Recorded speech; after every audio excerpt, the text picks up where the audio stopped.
L'une des choses les plus frustrantes dans la vie, c'est le sentiment de ne jamais avoir assez de temps pour accomplir toutes les choses que nous aimerions.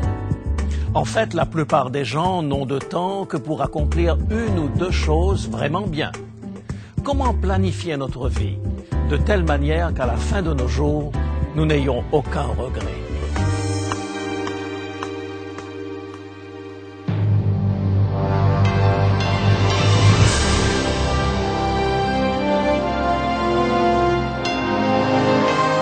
Elle a résisté à l'épreuve du temps.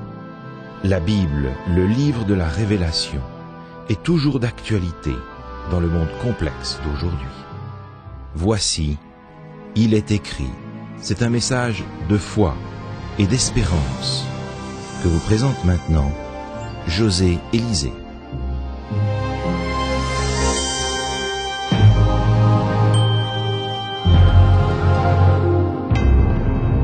« 1939. On aurait pu choisir pire moment pour lancer la foire mondiale de New York. Elle était riche de lendemains prometteurs.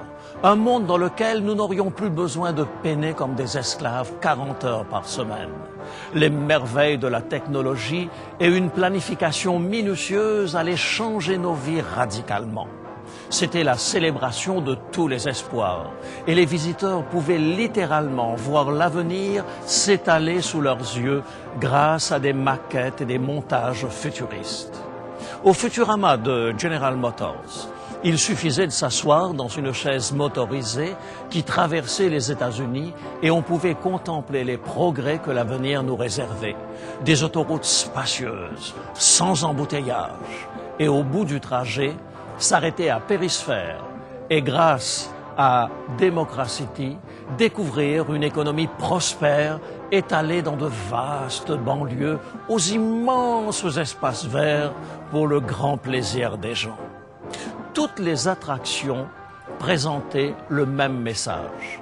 1939, la porte d'accès au temps meilleur.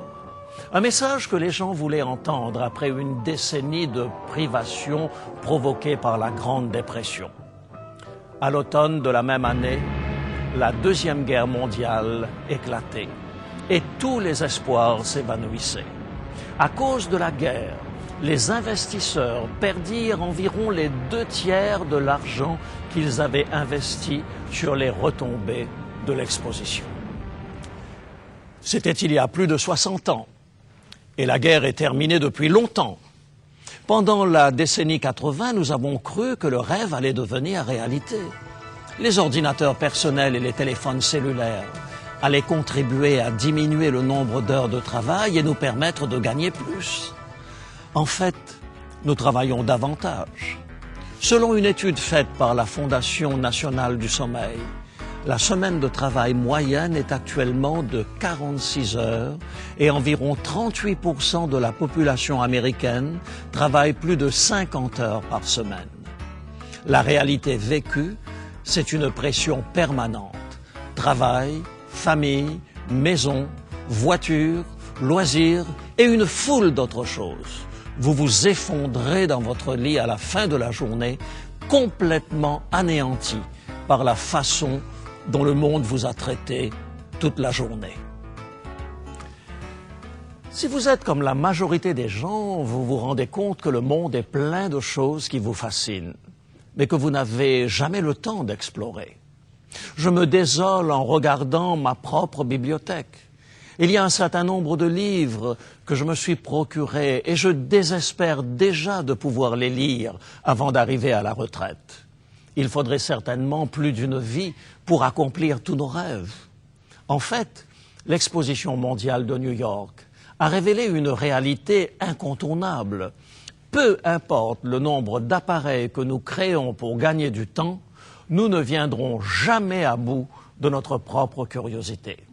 Alors, nous n'en aurons jamais assez d'une vie. Et puisqu'une vie ne sera jamais suffisante, cela signifie que nous devrons faire certains choix. Nous devrons gérer notre temps et apprendre à fixer des priorités. Selon la Bible, il fut une époque où la question du temps ne se posait pas. Ce que l'homme ne pouvait réaliser en 1000 ans, Il avait la possibilité de le faire dans les 1000 années suivantes. L'homme n'avait pas à s'inquiéter de sa retraite et encore moins des arrangements funéraires. Mais tout cela a changé lorsque nous nous sommes séparés de Dieu. Depuis que l'homme n'est plus immortel, l'horloge égrène les heures qui nous séparent de la mort et nous oblige à faire des choix. Ce n'est pas pour cela que nous avons été créés. Voici le mandat originel donné à la race humaine avant que le péché ne soit introduit dans le monde et que le temps ne nous soit compté. Lisons ensemble dans le livre de la Genèse, au chapitre 1er, les versets 27 et 28. Genèse, chapitre 1er, versets 27 et 28. Dieu créa l'homme à son image. Il le créa à l'image de Dieu. Il créa l'homme et la femme. Dieu les bénit et Dieu leur dit: soyez féconds, multipliez, remplissez la terre et l'assujettissez, et dominez sur les poissons de la mer, sur les oiseaux du ciel et sur tout animal qui se meut sur la terre. Regarde, Adam, dit Dieu, je t'ai créé un magnifique jardin où tu pourras vivre heureux. Quant au reste de la planète, il t'appartient d'en faire quelque chose à ton goût. Nous aimons nous imaginer le Jardin d'Éden comme une île des Caraïbes où on se laisse bercer dans un hamac au gré des alizés en sirotant une noix de coco bien fraîche. Mais soyons sérieux, après 50 000 années de noix de coco, vous en auriez assez de cette vie et vous voudriez accomplir quelque chose parce que l'homme n'a pas été conçu pour demeurer oisif toute sa vie. Selon les statistiques, l'espérance de vie moyenne d'un homme qui prend sa retraite et demeure inactif est d'environ 18 mois après la retraite. En conséquence, la question essentielle est de savoir que faire de notre vie. À quoi devrait ressembler notre liste de priorités et comment dresser une telle liste? La Bible propose des principes pour vivre une vie enrichissante, nous permettant de bien utiliser notre temps et notre énergie pour arriver à la fin de nos jours avec une pleine mesure de satisfaction. Voici le premier de ces principes. Comprendre la raison pour laquelle vous avez été créés. La Bible me dit qu'il ne m'appartient pas de décider de mon emploi du temps, car quelqu'un a déjà des droits sur mon temps. C'est ce qu'affirme Paul dans sa lettre aux Colossiens. Colossiens, chapitre 1er, les versets 16 et 17. Colossiens, chapitre 1er, versets 16 et 17. Car en lui, Jésus, ont été créées toutes les choses qui sont dans les cieux et sur la terre, les visibles et les invisibles, trône, dignité, domination, autorité, tout a été créé par lui et pour lui. Il est avant toute chose et toute chose subsiste en lui. Jésus a créé toutes choses et toutes choses ont été créées pour lui. Voici un autre passage qui reprend la même pensée. Il se trouve dans le livre de l'Apocalypse au chapitre 4 et le verset 11. Apocalypse, chapitre 4 et le verset 11. Tu es digne, notre Seigneur et notre Dieu, de recevoir la gloire et l'honneur et la puissance, car tu as créé toutes choses, et c'est par ta volonté qu'elles existent et qu'elles ont été créées. En d'autres mots, votre Créateur aurait des droits sur votre temps parce que vous avez été créés pour lui. Mais, direz-vous, n'est-ce pas à moi de décider à quoi et comment je voudrais passer mon temps? Vous avez certainement raison, car c'est exactement de cette façon que Dieu fonctionne. Tout comme le constructeur de votre nouvelle voiture, Dieu ne va pas vous forcer à observer le mode d'emploi, mais il va vous suggérer quelques sages décisions, car il sait que vous ne serez pas véritablement heureux à moins de vivre selon le plan conçu pour vous. Il est vrai que le monde est plein de gens qui vivent comme ils l'entendent, mais la plupart d'entre eux ne sont pas satisfaits de leur vie parce qu'ils ne font pas ce pour quoi ils ont été créés. Si vous voulez vivre une vie féconde et heureuse, c'est une bonne idée de tenter de bien comprendre la raison pour laquelle vous avez été créés. Si vous connaissez le but de votre existence, vous serez capable de faire de meilleurs choix quand viendra le temps de fixer vos priorités. Vous aurez une bonne idée des choses auxquelles vous devrez dire oui et des choses auxquelles vous devrez dire non. Lorsque la Bible dit que vous avez été créés pour le plaisir de Dieu, cela ne signifie pas que vous êtes un jouet entre ses mains. Selon l'Épître aux Éphésiens, cela ressemble plus à une alliance de mariage où deux parties existent pour le plaisir l'une de l'autre. Dieu attend impatiemment que vous vous investissiez en lui de la même manière qu'il s'investit en vous. Alors que vous planifiez votre vie et que vous établissez vos priorités, demandez-vous, est-ce que ce choix rencontre l'approbation de Dieu? Et si la réponse à cette question est oui, vous faites fort probablement le bon choix. Un autre principe fondamental lorsque vous fixez vos priorités dans la vie, c'est de comprendre que Dieu a un plan qu'il est déterminé à mener à terme. L'histoire de l'humanité a une finalité. Dieu n'a pas préservé notre race après la chute pour se réjouir à la pensée que nous allions souffrir des conséquences du péché. Il l'a fait parce qu'il a un plan de salut pour nous. C'est à la croix du Calvaire que nous découvrons ce qui compte le plus aux yeux de Dieu, notre salut et notre rédemption. Il fut prêt à souffrir la mort honteuse d'un criminel, bien qu'il fût totalement innocent, parce qu'il voulait vous sauver des choix que vous aviez faits. Dans l'Épître aux Philippiens, Dieu vous invite à vous engager tout aussi complètement qu'il l'a fait dans ce projet de vie. Philippiens chapitre 2, versets 5 à 8.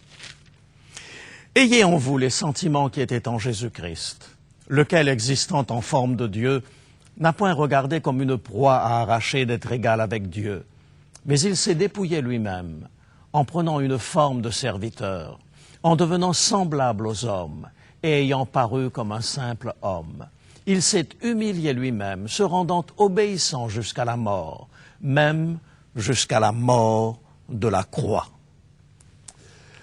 Nous avons ici l'une des plus belles leçons au sujet des priorités.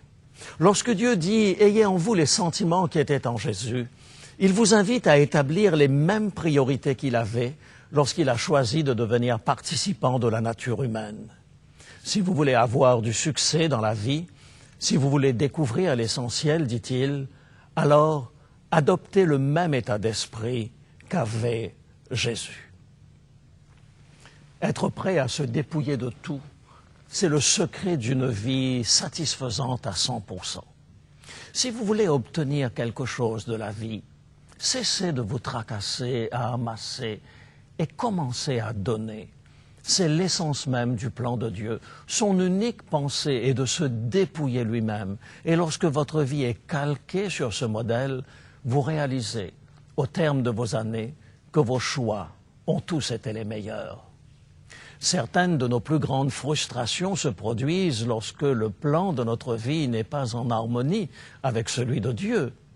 Vous et moi sommes alors enfermés dans un coin isolé de la vie. Et nous ne pouvons comprendre pourquoi rien ne fonctionne. C'est dans de tels moments que nous avons besoin d'être certains que notre plan de vie est en accord avec celui de Dieu. Si c'est le cas, nous serons parfaitement heureux, malgré les épreuves. Voilà pourquoi Paul pouvait écrire qu'il avait appris à être satisfait de toutes les conditions de la vie. Il avait réussi à synchroniser son calendrier avec celui de Dieu en adoptant les mêmes priorités. Considérez attentivement vos plans pour cette semaine. Si le renoncement à soi-même et l'affection aux choses d'en haut n'y sont pas, il se pourrait bien que vos priorités devraient être révisées. Voici un troisième principe pour réussir à établir une liste de priorités pour votre vie. Acceptez le fait que la seule journée qui vous appartient, c'est celle d'aujourd'hui. Il ne s'agit pas de renoncer au plan à long terme, car cela est nécessaire. Le livre des Proverbes nous encourage à considérer la prévoyance des fourmis. Il est légitime de planifier votre éducation, votre carrière et votre retraite. Cependant, pour déterminer l'essentiel, prenez votre liste de choses à faire et demandez-vous quelles sont les choses qui seraient les plus importantes si vous n'aviez plus qu'une journée à vivre. J'aime ce conseil écrit voilà plus d'un siècle. Chaque matin, Consacrez-vous ainsi que vos enfants à Dieu pour cette journée. Ne faites aucun calcul pour les mois et les années à venir. Ils ne vous appartiennent pas. Une brève journée seulement vous est donnée. Travaillez pour le Maître comme si c'était votre dernière journée sur terre. Déposez vos plans à ses pieds pour qu'ils soient accomplis ou délaissés selon que sa providence vous l'indiquera. Demain ne vous appartient pas. Tout ce que vous avez, c'est aujourd'hui. Et cela devrait faire une énorme différence lorsque vous décidez de ce qui est important et de ce qui ne l'est pas. J'ai perdu voilà quelques jours un ami très cher, un homme remarquablement organisé. Lorsque je lui rendais visite à Chicoutimi, j'étais émerveillé devant la propreté et le rangement de son garage. Toute sa vie était organisée.